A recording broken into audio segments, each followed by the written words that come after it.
Welcome to our channel. Today we how to set up Trello Butler for recurring workflow automation step by step clearly. Open your Trello board where you want to set up Butler. Click on the automation button located in the top menu. Select Butler from the drop-down options.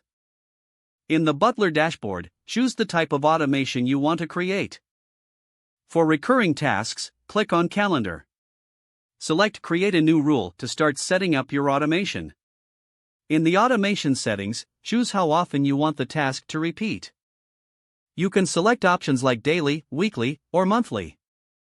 Next, specify the time when you want the task to trigger. Decide which board or list you want the task to be created in. Now, click on Add Action to choose what you want Butler to do. You can create a card, move a card, or add a checklist, depending on your needs. Customize the card details by entering the title and description. You can also assign members and set due dates if needed. Once your automation is configured, click Save. Review your automation settings to ensure everything is correct. Test the automation to confirm it works as intended. You can monitor your automation's performance in the Butler dashboard. Make any necessary adjustments based on your observations. Now, you have a fully functional recurring workflow automation in Trello using Butler. If the page does not load, refresh the browser or try again in a private or incognito window. Make sure you are using the correct email address, then retype it carefully to avoid small typos.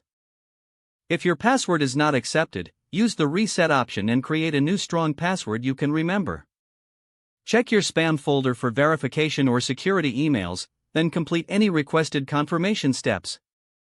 Enable two-factor authentication if available to improve account security and reduce unauthorized access risk. After signing in, review your profile details so your contact information and settings are accurate and current. If you see an error message, note it down and try again after restarting your device and internet connection. Log out when you finish, especially on shared devices, to keep your account and payment information secure. If the page does not load, refresh the browser or try again in a private or incognito window. Make sure you are using the correct email address, then retype it carefully to avoid small typos. Don't forget to like this video and subscribe to our channel for more step-by-step tech guides.